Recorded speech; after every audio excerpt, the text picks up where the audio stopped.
তুই তো মাকে কষ্টই দিয়ে গেল, বাবাকে কষ্টই দিয়ে গেল। বিবাহের আগেও যন্ত্রণা দিছ, বিবাহের পরেও তো সেই যন্ত্রণাই দিল। অথচ বুজুর্গানে দিন বলে, আমরা কিতাবে পড়ছি, মাকে রাজি করো, দুনিয়া আখিরাতের কোথাও আটকাবে না, কোথাও আটকাবে। আল্লাহর নবী সাল্লাল্লাহু আলাইহি ওয়াসাল্লাম বলছেন, তিনটি গুনাহ সবচেয়ে বড় গুনাহ, এর মধ্যে একটা হলো উকুকুল ওয়ালিদাইন, পিতামাতার অবাধ্যতা, মা বাবার নাফরমানি। আল্লাহর নবী সাল্লাল্লাহু আলাইহি ওয়াসাল্লাম বলছেন, সব পাপের শাস্তি আল্লাহ ইচ্ছে করলে হাসরের দিন দিবে। কুল্লু যুনুবি ইউআখিরুল্লাহ ইলা আজালিন মুসাম্মা, সব গুনার শাস্তি আল্লাহ নির্ধারিত দিন হাসরের ময়দান পর্যন্ত অপেক্ষা করে দিবে, সেখানে ইল্লা আকুল ওয়ালিদাইন, পিতা মাতার নাফরমানি ব্যতীত। নবীজি বলছেন, মা বাবার নাফরমান সন্তানকে আল্লাহ তাআলা দুনিয়াতেই শাস্তি দিবে, বেইজ্জতি দিবে, না দিয়া কবরে নিবেন। লা ইয়ামুতা হাত্তা ইউআযযিবাহুল্লাহু ফিল আরদ, হয় তুমি কষ্ট পাইবা, না তোমার মাইয়া হবে 3 নম্বর, পোলা হবে 6 নম্বর, বউ হবে 13 নম্বর। তখন বুঝবা বউ কথা শোনে না, ছেলেও আল্লাহ চেনে না, মেয়েও নাফরমান, তো তখন না বুঝবা যন্ত্রণা কারে করে। বুঝেন নাই কথা? যন্ত্রণা তো শুধু কনির নাম না, শাস্তি তো শুধু ঘুষি না, পারিবারিক এই অশান্তিটাও তো এর চাইতে বড় কষ্ট কি হইতে পারে? আল্লাহ তাআলা কষ্ট দিবেই। মা বাবার অবাধ্য সন্তান মারে কষ্ট দিছে, বাবারে কষ্ট দিছে, তুমি নাফরমান, লিখে রাখো, প্রয়োজনে সিল দিয়া রাখো, তুমি বেইজ্জতি হবাই, তুমি কষ্ট পাইবাই। আল্লাহ নবী সাল্লাল্লাহু আলাইহি ওয়াসাল্লাম যেটা বলছেন সেটা কি মিথ্যা হইতে পারে? নবীজি বলছেন, লা ইয়ামুতা, কখনোই তার মৃত্যু হবে না, হাত্তা ইউআযযিবাহুল্লাহু ফিল আরদ, জমিনের শাস্তি ভোগ না করে মৃত্যু, মৃত্যু, এবং শেষ পর্যন্ত বেইজ্জতি হয়ই হয়। আপনারা না জানলো আমরা তো জানি, হাজারো মানুষের ব্যক্তি জীবনের চোখের পানি, একাকিত্ব জীবনের চোখের পানি তো আমরা দেখি, আমরা তো জানি। দোয়া যে চায় আমগো কাছে, আমরা তো বুঝি বাপ, শুনি তো কি কয়। ঢাকা শহরে বড় মসজিদে জুমার নামাজ পড়াই, তো শুনি তো আমরা বহুত হাজার কোটি টাকার মালিকের হালাত তো শুনি। বাইরের পৃথিবী তো জানে 70 লাখ টাকার গাড়ি, সুটেড বুটেড, একাকিত্ব জীবনটা কি হালাত, কেমনে বুঝবেন? বাইরে তো পূর্ণাঙ্গ মেডিকেল কলেজের মালিক, কোটি কোটি টাকার মালিক। আমি তো কত দেখছি সারা রাত বইয়া বইয়া, বিল্ডিং, নিজ বিল্ডিং এর ছাদে বইয়া সারা রাত সিগারেট খায় আর গিটার বাজায়, গান গায়। গানও মাশাআল্লাহ, সুরও না, সুরের জাতও না, বে বে করে। আহা, ঘটনাটা কি? ঘটনাটা কি? স্ত্রী মাঝে মধ্যে আসে স্বামীর কাছে, মনে হইলে ওপরি থাকে আরেক জায়গায়। স্ত্রী মাঝে মধ্যে আসে 15 দিনে, 20 দিনে, 1 মাসে ছুটি কাটাইতে হয়, মন চাইলে আসে, মন না চাইলে আসে। টাকা তো অনেক, সুখ কোথায় বলেন? সুখ কোথায়?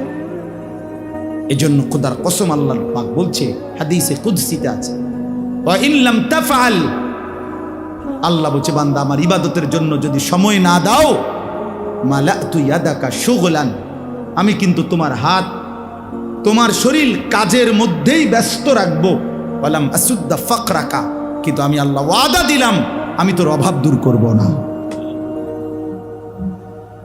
গাম বাইয়া বাইয়া পড়বে না ফরমান, পরিশ্রম করতে পারবি, মাগার অভাব যাবে। আমার একজনে বলছে, হুজুর মাঝে মধ্যে 40 মিনিটও কাস্টমারের সাফে মুতে ধরলে 40 মিনিট 50 মিনিট মুতে ধরিল যাইতারি না, ধরে রাহি কাস্টমার, কিন্তু দোয়া করেন হুজুর কিস্তি চলে 4টা। কিস্তি চলে কেন বুঝেন নাই কথা? অর্থাৎ এই পরিমাণ বেচা কিনা যে পেশাব করবারও কি নাই, ঘন্টা খানিকও পেশাব ধরে রাখছে। আল্লাহ বলে হ্যাঁ নাফরমান, সেজদা দিবি না তো মুদবার টাইমও পাবি না, কিন্তু অভাব যাবে না, কিস্তি সুদ হবে না। ঠিক আছে, কামে করতে লইছি ক মাডিয়ে কাট কাট মাডিয়ে কাট, হাজার রাখবো না তোরে। এ তো সরাসরি হাদিস, মালা তু ইয়াদাকা শুগলান, আমি তোমার হাত কাজেই ব্যস্ত রাখবো। আল্লাহ আমাদেরকে মাফ করে দেন। এই জন্য দোস্ত আল্লাহকে চেনো, আল্লাহকে চেনো। লা ইয়াদুররুকুম মান দাল্লা ইযা তাদাইতুম, আল্লাহ বলে নিজেকে যদি সাজিয়ে তোলো, নিজেকে যদি ঈমান আমল হেদায়েতের উপরে উঠাইতে পারো, নিজের ঈমান, নিজের আমল, নিজের আখলাক, নিজের ইবাদত, নিজের লেনদেন, নিজের আচরণ যদি সুন্দর করতে পারো, এবার পৃথিবীর সমস্ত পথভ্রষ্ট গোমরা একসাথ হয়েও তোমারে কেউ পথভ্রষ্ট করতে পারবে না। আমি যখন সিদ্ধান্তই নিছি কলিজা দিয়া, আমার দিলের মধ্যে যখন আখেরাতকে আমি বসাইছি, এবার সারা পৃথিবী ল্যাংটা হইলেই কি, আমি চোখ তাকাবো না, এরকম আর কি। অর্থাৎ কেউ যদি যখন নিজেকে কি করে নেয়, বুঝে নেয়, আমি যখন এটা বুঝি যে আমাকে আখেরাতে যেতেই হবে, তা আমি নামাজ ছাড়বো কেমন? আমার চারপাশের কেউ নামাজ না পড়ুক, কেউ নামাজ না, আমার বয়স মনে করেন আজকে 45 বছর রানিং শুরু হয়েছে, তাহলে আমি তো এই বুঝ হওয়ার পর থেকে যদি 7-8 বছর বয়সও আমার বুঝ হয়, তাইলেও তো আমি আজ 30-32 বছর দেখছি। আমার বাবা থাকতেও দেখছি আমাদের ঘরে কোনোদিন টেলিভিশন চলে নাই, আমাদের আমলেও এখন কোনো আমাদের ঘরে টেলিভিশন নাই।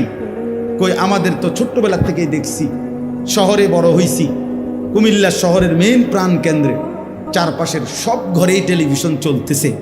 তো এর মাঝখান দিয়ে আমার বাবা এটা বুঝছে যে আখেরাতে হিসাব দিতে হবে, তো টেলিভিশন কোনোদিন আনে নাই। তো এটা যখন কারো কলিজার মধ্যে বুঝে যে হারাম আমার খাওয়া যাবে না, আমাকে হালাল পথে চলতেই হবে, আমারে আল্লাহর বন্দিগি করতেই হবে, আমি সেজদা দিতেই হবে, তাহলে এবার গোটা পৃথিবীও যদি আল্লাহর নাফরমানিতে ডুবে যায়, তো মুমিন তখনও মনে করে अगर चे बुत हैं जमात की आस्तीनों में मुझे हैं हुक्म खुदा ला इलाहा इल्लल्लाह। আল্লামা ইকবাল বলছে যদি ইমানদার হবে এমন যে যখন সে বলবে যে শোনো, গোটা পুরা জাতি, পুরা কওমও যদি আমার একটা একটা মূর্তি বগলের নিচে অথবা হাতে একত্রে দাঁড়ায়, প্রত্যেকের কাছে যদি মূর্তি থাকে একটা একটা, আর সেই মূর্তির স্তূপের মধ্যে সামনে ভিড়ে আমারে যদি দাঁড় করায়, আমি সেখানেও দাঁড়িয়ে বলবো লা ইলাহা ইল্লাল্লাহ। কারণ আমি বুঝছি আমার আল্লাহ ছাড়া কেউ নেই। তোমরা সবাই মূর্তি নিলে আমার কি কথা বুঝেন নাই? আমার দিল যখন মজবুত হয়, দিল যখন, কোরআনুল কারীমের মধ্যে আছে 7 জন যুবক আসহাবে কাহাফের, হ্যাঁ 7টা মাত্র ছেলে, ওরা কলিজার মধ্যে বিশ্বাস করে নিছে আল্লাহকে।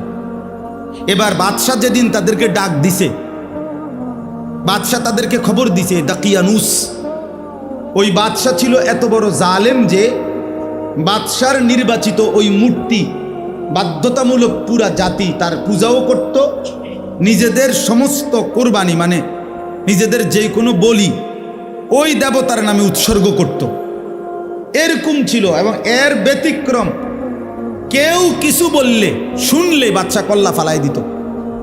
এমন নির্মম পাষাণ জালেম বাদশাহ দাকিয়ানুস ছিল। সেই জাতির পুরা দেশবাসী মূর্তি পূজা করে, বাদশাহ মূর্তি পূজক, মা বাবা আত্মীয় স্বজন সব মূর্তি পূজক। পুরা জাতির মধ্যে এই 7টা যুবক তারা ভিন্ন সিদ্ধান্ত নিছে যে আমরা আল্লাহকে ছাড়া আর কাউকে ডাকবো না, আমরা আল্লাহকেই ডাকবো। বাদশাহ যেদিন তাদেরকে ডাক দিছে, রাজ দরবারে সবার সামনে জিজ্ঞাসা করছে যে তোমরা আমার মূর্তিকে বাদ দিয়ে কার ইবাদত করো, কাকে ডাকো, কাকে মানো।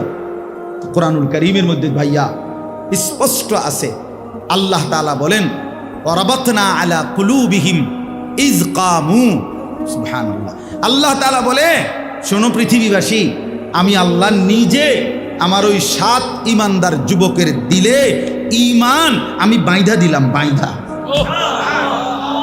ওয়ারাবাতনা, রাবাতনা মানে হলো শক্ত রশি দিয়া, সুতা দিয়া আমি ঈমান বাইন্ধা দিছি। ইয কামু, যখন তারা বাদশার সামনে দাঁড়াইলো, বাদশা জিজ্ঞেস করলো তোমরা কাকে ডাকো, কাকে মানো, আমার মূর্তি, আমার সিদ্ধান্তের ব্যতিক্রম। তখন ফাকালু, তারা বলল রব্বুনা রব্বুস সামাওয়াতি ওয়াল আরদ, আমাদের রব তিনি 7 আসমান ও জমিনের রব যিনি। লান নাদউ মিন দুনিহি ইলাহান, আমরা ওই আল্লাহকে ছাড়া আর কাউকে ডাকবো না। লাকাদ কুলনা ইদান শাতাতা, যদি আল্লাহকে ছাড়া কাউকে ডাকি বাদশাহ, এটা হবে বড় জুলুম, এটা হবে বড় অন্যায়। আপন মা বাবাও এখানে ছিল, তাফসীর আছে। এই যুবকদের বাবা মাও কি ছিল, এখানেই ছিল, পুরা ফ্যামিলি ছিল এখানে, আত্মীয় স্বজন সব ছিল। কিন্তু ওই যে আল্লাহ বলছে আমি কলজার মধ্যে কি বাইন্ধা দিছি, রাবাতনা মানে রশি দিয়ে বান্ধিয়ে দিছি। এজন্য এই ইসলাহি মাহফিল অনেক উপকার হয়, মাহফিল ছোট হোক। এ কষ্ট হয়েছে আর কি, বৃষ্টি বাদল, কিন্তু এতে ফায়দা বেশি। ইসলাহে নফস, আত্মশুদ্ধি, দিলের উপরে মেহনত করা। আজকে আমরা প্রত্যেকে এই ফিকির করব। যুবক ভাই, তোমাদেরকেও বলি ভাইয়া, নিজের উপরে দয়া করো। তোমার ঈমান, তোমার আমল, তোমার লেনদেন, তোমার আচরণ, আখলাক সুন্দর করো। স্বার্থপর এই দুনিয়া কারো কথা মনে রাখে না, আমি এটা প্রত্যেক দিন বলি। এই বড় স্বার্থপর এই দুনিয়া, কেউ রে মনে রাখে না রে ভাই। তুমি মরে গেলে পৃথিবী থামে। এই মাইলস্টোন স্কুল অ্যান্ড কলেজের যে এমন সুন্দর ফুটফুটে বাচ্চারা যে মারা গেল, কই পৃথিবীর ঘন্টার কাঁটা, সেকেন্ডের কাঁটা 1 মিনিট কি থামছিল? জীবনের কোলাহল কোনটা থেমে গেছে?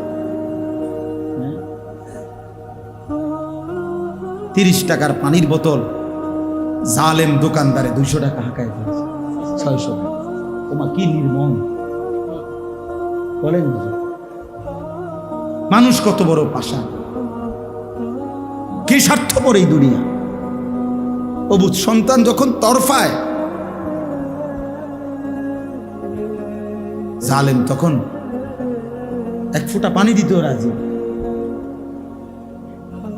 এর নাম দুনিয়া, এর নাম কি? এজন্য তোমার জন্য কেউ থামবে না। তুমি নষ্ট হয়ে গেলে, চরিত্রহীন হয়ে গেলে, তোমার আখলাক বরবাদ করে দিলে, এই বন্ধু নামের যে সব দুষ্ট, যে তোমারে কোনোদিন আখেরাত মনে করায় না, সে তোমার জন্য থামবে না। আচ্ছা দোস্ত, পাওয়াটা ভাঙ্গে লাইছো না মোটরসাইকেলে? তুমি যে 6 মাস বিছানায় পড়ে রইলা, বন্ধু নামের সৌজন আর কেউ তোমার জন্য থামবে। আচ্ছা দোস্ত, ভালো থাকিস, আবার দেখা হবে, কথা হবে, সুযোগ হলে কল করিস। শুদ্ধ মারে, এতে ট্যাং ভাঙ্গে, তাই নিয়ে শুদ্ধ করে। কে কার জন্য থামে বলে? কে কার জন্য? অথচ তুমি এর খপ্পরে পড়া একটা সেজদাও দিলা না, ওই মালিকের সেজদা দিলা না যে মালিক তোমারে বারবার ডাকে, বারবার ডাকে। আমি আল্লাহ নতুন জাতি আনব আমার জমিনে। আমি এই 3 গুণ বিশিষ্ট, এই কথাটা শুধু বোঝেন, 3টি গুণ মানে 3টি শিরোনাম, 6টি বৈশিষ্ট্য। জি, 3টি গুণ বিশিষ্ট মুমিন আমি জমিনের মধ্যে সবসময় রাখবো। তুমি যদি সরে যাও, তুমি যদি প্রত্যাখ্যান করো আমার দিন, অসুবিধা নাই। তুমি সরে গেলে আরই, তা আমার জমিনে আমি আমার এমন প্রিয় বান্দা 3 গুণ বিশিষ্ট আমি রাখবই রাখবো, রাখবই রাখবো। বুঝছেন নি মনে কথাটা? তা আমরা অনেক সময় তো বলি ও আমাদের দেশে দেখবেন অনেক লোক চা দোকানে বিড়ি খায় আর ভালো মানুষ নাই তো ও না করতে ভালো মানুষ নাই। হ্যাঁ রে সুবহানাল্লাহ চাচা কি ধরনের ভালো মানুষ মানে আপনার লোকে চা দোয়ানে বইয়া বিড়ি খাইতো নাকি? তো কি ভালো মানুষ নাই? আপনি চা দোয়ানে কীর্তেন ভালো মানুষ তো খাইবেন, ভালো মানুষ নাই মানে কথা বুঝেন নাই? আপনি কি বুঝাইতে চাইছেন? ভালো মানুষ নাই মানে বা মানে দুনিয়ার সব বুঝি এই হারাম খোরার নাফরমানির কাছে দুনিয়া ইজারা দিয়ে দিছে। হ্যাঁ বেঈমান নাফরমানের জন্য বুঝি দুনিয়া বন্ধক দিয়ে দিছে? না, ভুল কথা। আল্লাহ তাআলা বলেন তোমরা যদি যে কেহই আমার দিন থেকে যদি সরে যাও, যুবক ভাই তোমরা মনে রেখো বাবা, তুমি যদি আল্লাহকে না মানো, ইসলাম না মানো, সেজদা না দাও, বন্দিগি না করো, তোমার জন্য ইসলাম আটকাবে না, আল্লাহ আটকাবে না, তুমি আটকাই যাবে। এই জন্য আল্লাহ বলেন নতুন জাতি, এমন জাতি আমি নিয়ে আসবো, থাকবেই জমিনে, যাদের মধ্যে তিনটি গুণ। এক, ইউহিব্বুহুম ওয়া ইউহিব্বুনাহু, প্রতি গুণে দুইটা জিনিস, মানে তিনটা গুণ, তবে প্রতিটার মধ্যে দুইটা, ছয়টা বৈশিষ্ট্য। এক, আমি এমন জাতি জমিনে আনবই, রাখবই, ইউহিব্বুহুম ওয়া ইউহিব্বুনা, যারা আমাকে ভালোবাসবে আমিও যাদেরকে ভালোবাসবো। हम यहां से तुम वहां से, दोनों जानिब से इशारा। আমি জমিন থেকে বান্দা বলবে আল্লাহ আমি আপনাকে ভালোবাসি, আর শাজিম থেকে মালিক বলবে বান্দা আমিও তোকে ভালোবাসি। রাদিয়াতাম মারদিয়া, আমিও রাজি তুমিও রাজি। हम यहाँ से तुम वहां से, दोनों जानिब से इशारा हुआ। জমিন থেকে ইঙ্গিত দিছে বান্দা আল্লাহ ভালোবাসি, আর শাজিম থেকেও আল্লাহ ডাক দিয়ে বলেছে আমিও যে তোকে ভালোবাসি।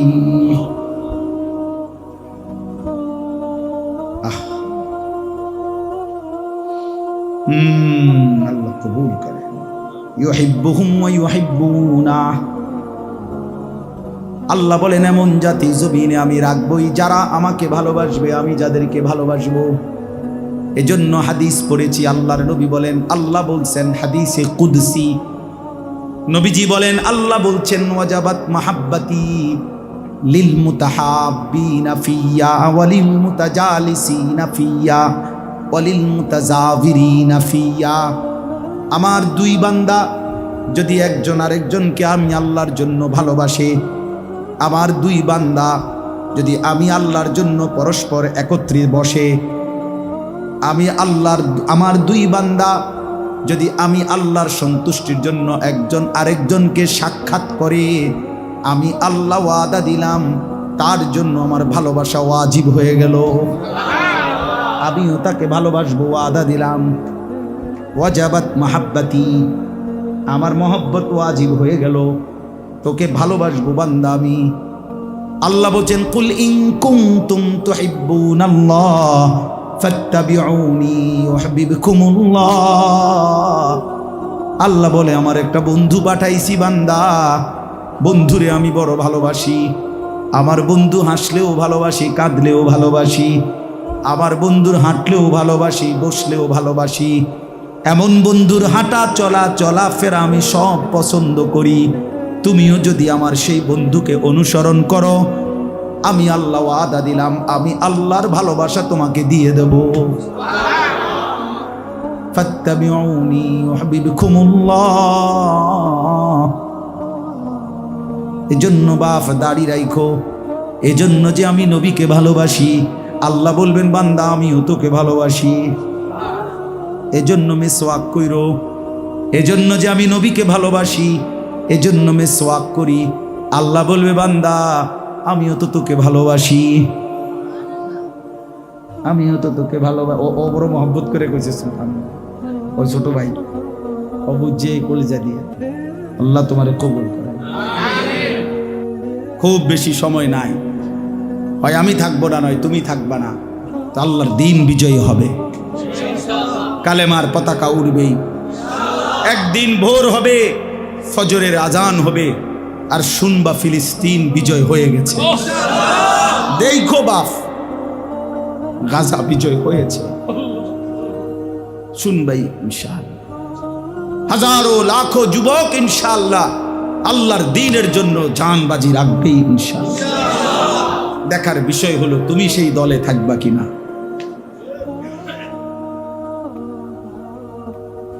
তুমি সেই না, তোমার জন্য আমার জন্য ইসলাম আটকাবে না, তুমি আটকে যাবে, আমি আটকে যাব।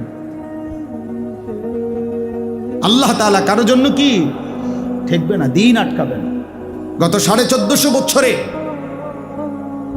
পৃথিবীতে কারো মৃত্যুতে ইসলাম থমকে গেছে? কোন কাফের, বেঈমান, জালেম, জুলুম শিকার হয়েছে মুসলমান, মুমিন, ইমানদার, কিন্তু ইসলাম নিশ্চিহ্ন হয়ে গেছে কোথাও? পৃথিবীর কোন অঞ্চলে আজকের এই দিন পর্যন্ত এমন নাই আল্লাহর এই জমিনে যে এখানে একসময় মুসলমান ছিল কিন্তু আজ এখানকার মানুষের মধ্যে ইসলামের কোনো নাম ও নিশানা, অস্তিত্বও নাই, এমন কোন জমিন আল্লাহর এই জমিনের নাই। এজন্য ইসলামকে কি বলে? ইসলাম হলো সূর্যের মতো। মানে কি? সূর্যের নিয়ম হলো একদিকে যদিও ডুবে কিন্তু অটোমেটিকলি একই মুহূর্তে আরেক দিকে উঠে। এজন্য পৃথিবীতে এখন, সারা পৃথিবীতে এখন তো রাত 11টা 16। বুঝছেন কিনা কথা? বুঝেন না আমার কথাটা? সারা পৃথিবীতে কি এখন রাত 11টা 16? হিসাবটা বুঝছেননি? এখন না, এখানে অন্ধকার, আরেকখানে ফকফকা আলো। তাহলে কি বোঝা গেল? কোথাও সূর্য ডুবে কিন্তু আরেকখান দিয়ে কি হইতেছে? তার মানে চূড়ান্ত ভাবে সূর্য ডুবে না, চূড়ান্ত ভাবে ডুববে যেদিন ইসরাফিল ফু দিবে, আর উঠবে না কোনো দিক দিয়েই। সেটা কোন দিন? এজন্য ইসলাম থামবে সেদিন যেদিন ইসরাফিল ফু দিবে। এর আগ পর্যন্ত জমিনে কি থাকবে? ইসলাম থাকবে। এজন্য পৃথিবীর কোন অঞ্চলে যদিও মুসলমান নির্যাতিত হয় কিন্তু আরেক জায়গায় মুসলমানের বিজয়ের পতাকা উড়ে যায়। চূড়ান্ত ভাবে ইসলাম কখনো হারে নাই, হারবেও না ইনশাআল্লাহ, হারবেও। নবীজি সাল্লাল্লাহু আলাইহি সাল্লামকে আল্লাহ তাআলা কোরআনে আছে দুইটা ওয়াদা করছিলেন। কোরআনে আছে দুইটা ওয়াদা দিছিল নবীজিকে আল্লাহ। ওমা কানা আল্লাহু লিয়ুআযযিবাহুম ওয়া আনতা ফীহিম। আল্লাহ বলছে জমিনের উপরে সশরীরে আপনি যতক্ষণ আছেন নবী, আমি ওয়াদা দিলাম আপনার উম্মতকে চূড়ান্ত আযাব দিয়ে আমি ধ্বংস করব না। ওমা কানা আল্লাহু লিয়ুআযযিবাহুম ওয়া আনতা ফীহিম।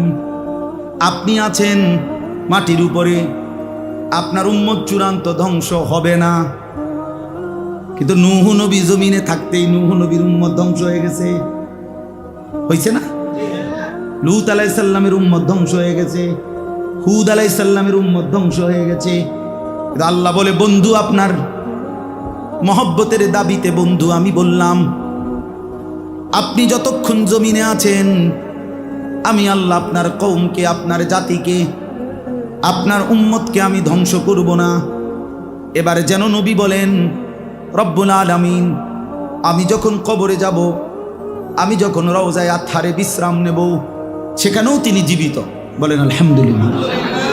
বাকি জমিনের উপরে তো নাই, তো আমি যখন জমিনের উপরে থাকব না তখন কি হবে? রব্বুল আলামিন বলেন বন্ধু আমার কথা তো আমার শেষ হয় নাই, আয়াত তো আমার শেষ হয় নাই। ওমা কানাল্লাহু মুআযযিবাহুম ওয়া হুম ইস্তাগফিরুন।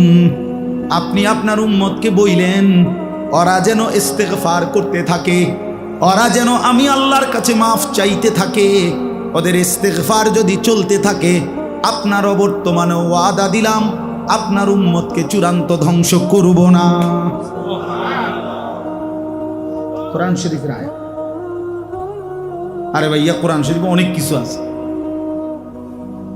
পড়েন না দি কেন বুঝেন না? বুঝলে ঠিক মজা রাখা করে,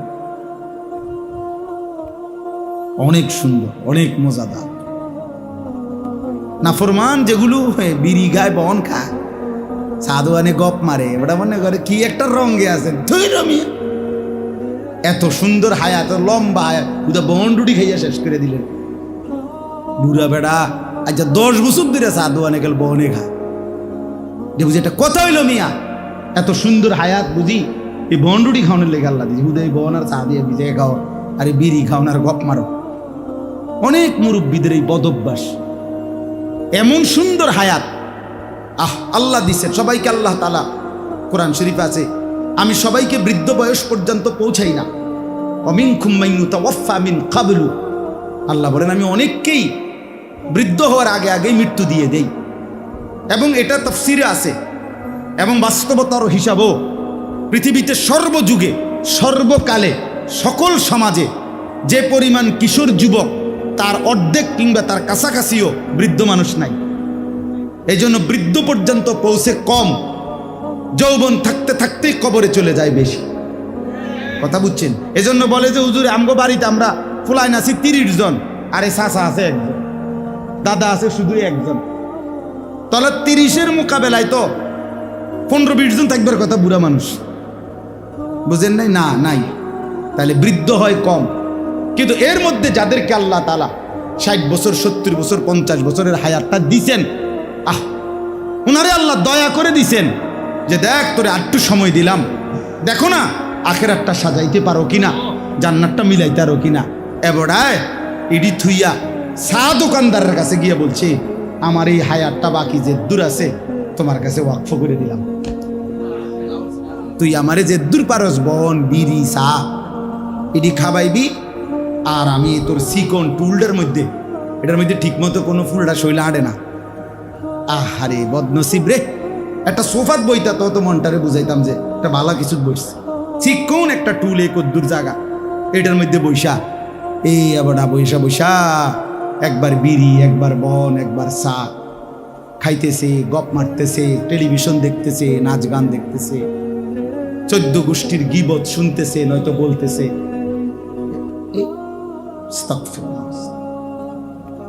ইনসাফ করা উচিত, নিজেকে গড়ে তোলা, নিজেকে সাজিয়ে তোলা।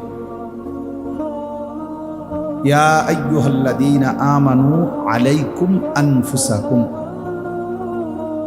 কোরআনুল কারীমের মধ্যে আছে আল্লাহ তাআলা বলেন, হে ঈমানদারগণ তোমরা সকলেই নিজেকে আঁকড়িয়ে ধরো। আলাইকুম আই আলজিমু, মজবুত করে ধরো, আনফুসাকুম তোমাদের নিজেদেরকে। ভাইয়া একজনও যদি একটু মানে 1 ইঞ্চি বা 1 বিঘত যদি কষ্ট করে আগাইতে পারেন তো মনে করেন একজন লোক বসতে পারেন, তাহলে সওয়াব হবে। আমার একটা অনুরোধ, তো তোমরা ছেলেরাও আছো, কিশোর নওজোয়ান ভাই সবাই, যদি সাফাসাফি করতে বলতেছি না, বাকি যদি সুযোগ হয়, যদি মনে করেন যে 1 সুতা আগাইলো হয়তো একটা ছেলে বসবে তো ফায়দা হবে। ওই যে ওরা দাঁড়ায় আছে, ও কষ্ট হবে, অনেকক্ষণ দাঁড়ায় থাকাটা কিন্তু কষ্টকর। রঙে রঙে তো তামসা দেখতে হয়তো 2-4 মিনিট দাঁড়ানো যায়, তো ঘন্টা খানিক দাঁড়াইয়া থাকা কষ্ট। এই জন্য দেখেন সুযোগ হইলে বসার সুযোগ করে দিলে ভালো। কোরআনুল কারীমের মধ্যে আছে আল্লাহ তাআলা বলছেন, ইজা কিলা লাকুম তাফাসসাহু ফিল মাজালিস ফাফসাহু ইয়াফসাহিল্লাহু লাকুম। আল্লাহ তাআলা নিজে বলছেন কোরআন শরীফ, যখন তোমাদেরকে বলা হয় দ্বীনি মজমায়, দ্বীনি মজলিসে অন্যের জন্য জায়গা ছেড়ে দাও, প্রশস্ত করে দাও, তো আল্লাহ তাআলা নিজে বলছেন যে তুমি অন্যের জন্য জায়গা করে দিও, আমি আল্লাহ তোমার অন্তরাত্মা দিল প্রশস্ত করে দেব। ফাফসাহু ইয়াফসাহিল্লাহু লাকুম, তুমি আমার বান্দাকে জায়গা দিও, আমি তোমারে জায়গা দেব। তুমি দিবা জমিনে, আমি দেব জান্নাত। অনেক বড় গুণ, অনেক বড় একটা সিফাত, অন্যের জন্য জায়গা ছেড়ে দাও। এমনকি দুনিয়াবি সম্পত্তিও, এই মনে করেন 1 বিঘত জায়গা ছেড়ে দিলে আপনারই ভাই, বাতিজা, চাচা, মামা, স্বাস্থ্য ভাই, জ্যাঠতো ভাই বা এলাকার ভাই, বেচারার বাড়ির রাস্তাটা হয়ে যায়, তার বাড়িতে ঢুকাটা সহজ হয়, এই গাছটা কাটতে দিলেই হয়। কিন্তু অনেক গাদ্দার মানুষ আছে যে হে দিত না, দিতা না, না দিতাম না, কিলে দিতাম না, কইছি দিতাম না, দিতাম না কইছি দিকে দিত না, আর কোনো কারণ নেই। ওই সে দিতাম না, মন চেয়েছে দিতাম, তুই কিতা করতে পারবি না, কিছু তো করতে পারতো না। কিন্তু এটা আপনি যে একজন নিকৃষ্ট রুচির মানুষ এটা বোঝায় আর কি। পৃথিবীবাসী চিনবে আপনাকে এতটুকু। অনেক মানুষের এই বদ অভ্যাস, ইচ্ছা করে টিন ইটারে বাঁকা করে দেয়, মানে শুধু শুধু এটা সোজা রাখলে বেচারা রাস্তা চলতে পারে মানুষ, না দিয়ে এটা ঠিক করতো না, ঠিক করতো দিতাম না। অথচ আপনজন, ভাতিজা, ভাগিনা, চাচা, মামা, এ স্বজনেরা আমার, এটা খুব নিকৃষ্ট বদ অভ্যাস। এটা দিলের সংকীর্ণতার প্রমাণ, সংকীর্ণতার প্রমাণ, এটা মনে রাখবে। কোরআনুল কারীমের মধ্যে আল্লাহ তাআলা যত জায়গায়, এটা কথার প্রসঙ্গে বলতেছি আর কি, যত জায়গায় আল্লাহ তাআলা মা বাবার প্রতি অনুগ্রহ, আল্লাহর ইবাদতের পরে, আল্লাহর শুকর আদায়ের পরে বান্দার প্রতি প্রথম জিম্মাদারি আল্লাহ দিয়েছেন আল্লাহ রাসূলের আনুগত্য, ভালোবাসা, মহব্বত, এরপরেই বাকি মাখলুকের মধ্যে প্রথম মা বাবা। ওয়াবুদুল্লাহ ওয়ালা তুশরিকু বিহি শাইআন ওয়া বিল ওয়ালিদাইনি ইহসান। এই যে মা বাবা, এরপরেই আত্মীয় স্বজন। ওয়া বিজিল কুরবা ওয়া ইতাইজিল কুরবা ওয়া আতিজাল কুরবা, বহু আয়াত আছে কোরআন শরীফ যেখানে আল্লাহ তাআলা আত্মীয় স্বজনের প্রতি উত্তম আচরণ এটা আদেশ করছেন। উনি দেখা যাবে আমরা 30 মাইল দূরে গিয়ে এক জায়গায় ওয়াজে, সেইখানে গিয়ে 30,000 টাকা দান কইরা বিরাট স্লোগান নিয়া বাইতে করছে। ওইখানে ওনারে বলছে, জনাব অমক 30,000, সবাই বলছে মার হাবা, হাবারে মার, মার মার হাবা। ওইখান থেকে 30,000 টাকার মার হাবা নিয়া বাইতে এলেছি। কিন্তু আপন স্বাস্থ্য ভাই তারে 500 টাকা দিতে কইলে দিবেন, এমন শক্ত নাফরমান। এটা বদ আখলাক, এটা মন্দ অভ্যাস। বরং রাসূলুল্লাহ সাল্লাল্লাহু আলাইহি সাল্লামের হাদিসে আছে, এক সাহাবী জিজ্ঞেস করছে, ইয়া রাসূলুল্লাহ, আজকের দিনে আমি 4টি দিরহাম, মানে 4 টাকাই ধরেন, দান করছি। একটা আমি আল্লাহর রাস্তায় যুদ্ধে যাচ্ছে একজন, তাকে দিছি। একটা আমি একজন এতিমকে দিছি। একটা আমি একজন অভাবীকে দিছি। একটা টাকা মানে একটা দিরহাম আমি একজন আত্মীয়কে, আমার নিকটতম আত্মীয়কে দিছি। তো আল্লাহ নবী সাল্লাল্লাহু আলাইহি ওয়াসাল্লামকে সাহাবী জিজ্ঞেস করছে, ইয়া রাসূলুল্লাহ, আমার এই 4টা দিরহামের মধ্যে সর্বোত্তম দান কোনটা? নবী সাল্লাল্লাহু আলাইহি ওয়াসাল্লাম বললেন, যেটা তুমি তোমার স্বজনকে দিছ, আত্মীয়কে দিয়েছ, সেটা এই 4 টাকার মধ্যে শ্রেষ্ঠ। বুঝছেন? এটা জরুরি বিষয়। এজন্য প্রসঙ্গক্রমে বললাম, আপনজনকে দিতে কার্পণ্য না করা। আপন ভাই, আপন বোন, ভাতিজা, ভাগিনা, চাচা, মামা, ফুফা, খালু, তারা স্লোগান দিত না রে, মার হাবা দিত না। মার হাবা দিয়ে করবো কি? মার হাবা দিয়ে করে আপনি 200-300 মার হাবা লগে রাখতে কি দিবেন? মূলত তো নেকি দেয় কে? তো তিনি তো কেউ স্লোগান দিলেও দিবে, স্লোগান না দিলেও দিবে, কেউ জানলেও দিবে, তিনি নেকি, কেউ না জানলেও দিবে, মূলত তো আল্লাহ দেয় নেকি। যাই হোক, এই জন্য বললাম, অনেক সময় আমাদের সমাজে কত মেল মিটিং হয়, আজ 30 বছর ধরে এই 1 বিঘত জায়গার জন্য মারামারি, 1 হাত জায়গার জন্য ঝগড়া ফাসাদ, কত মেল, কত মিটিং যায়। এই পর্যন্ত চা বিস্কুট খাবাইয়া যে টাকা গেছে, এতে 10 শতক কিনতে, এই হদ্দার মাতব্বর করে খাবাইয়া যা গেছে, শুধু শুধু অনর্থ। অথচ আল্লাহর জন্য ছেড়ে দেন। আল্লাহ তাআলা বলছেন, আমি তোমার আখিরাতে দিয়ে দেব। তুমি দেবা এখানে, আমি দেবো ওখানে। এজন্য বাপ, এটা খুব জরুরি। হয়তো আপনি ক্ষমতার জোরে, বুদ্ধির জোরে, চালাকির জোরে, কৌশলে বেচারার ন্যায্য সম্পত্তি 1 বিঘত 1 শতক নিয়ে নিছেন। আপনি হয়তো মানুষের কাছে বুঝাইছে, রে দেখো কাগজপত্র দিয়েই তো নিছি, 10 জনের সামনেই তো দিছি, কিন্তু আপনি দিল দিয়ে জানেন যে আসলে এটা আপনার না। তাকে আপনার সাফার জোর দেখিয়া, ক্ষমতার জোর, টাকার জোর, কৌশল আসিল, কোনো না কোনো কৌশল করে হয়তো নিছেন আর কি। মানুষ হয়তো বুঝছে না আর কি যে এটা ইলিগেল, কিন্তু আল্লাহ তাআলা তো জানে না। কথা বলেন না কেন? একেবারে বুখারীর হাদিস হলো, রাসূলুল্লাহ সাল্লাল্লাহু আলাইহি সাল্লাম বলছে, মান আখাযা শিবরাম মিনাল আরদি যুলমান, যে ব্যক্তি কারো 1 বিঘত, শিবরান মানে 1 বিঘত, 1 বিঘত সম্পত্তি জুলুম করে নেয়, আল্লাহ নবী সাল্লাল্লাহু আলাইহি সাল্লাম বলেন কিয়ামতের দিন আল্লাহ তাআলা 7 তবক জমিনের মাটি ওই নাফরমানের কাঁধে পেঁচায় দিবেন, তুলে দিবেন। তাওয়াকাহুল্লাহু 7 আরদিন ইয়াউমাল কিয়ামা। সেদিন নাফরমান বুঝবে কি পরিমাণ সম্পত্তি দরকার। আল্লাহর ফেরেশতা বলবে, বেঈমান নে, সম্পত্তি তো দরকার নেই, জানো ধর 7 তবক জমিনের মাটি দিলাম, নে এখন নে। এখন নিয়ে কি করবে? এখন নিয়ে কিছু হবে? আর আল্লাহ আমাদেরকে মাফ করে দেয়। এই জন্য বাপ এটা খেয়াল করে, কেউ কারো সন্তানের জন্য, আপনার ছেলের জন্যই তো রেখে যাবেন, হারামের এই 1 বিঘত রাইখা যায়েন।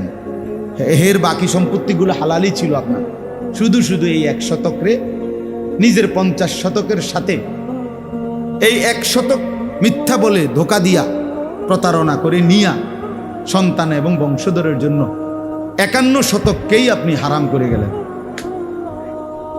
1 মণ দুধের সাথে আপনি ওই 1 ফোঁটা চনা পেশাব মিশাইয়া পুরা দুধটাকেই কি করে দিলেন? অপবিত্র করে। নাই তো 50 শতক দিয়ে চলতো,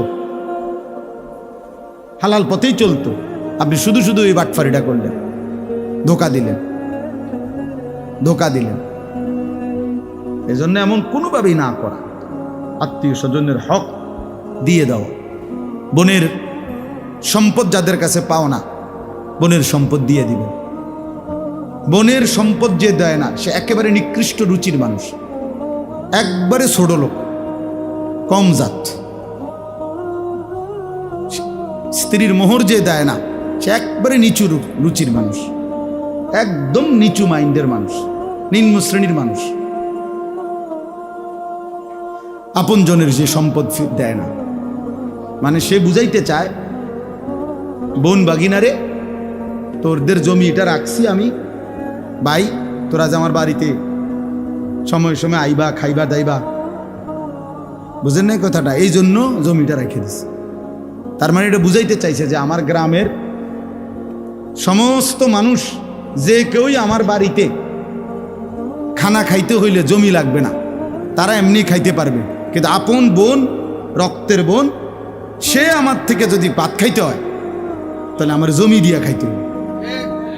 কত বড় নিকৃষ্ট বেটা তুই, বেটা কত নিচু মাইন্ডের মানুষ, কত নিম্ন রুচি, নিম্ন শ্রেণীর মানুষ।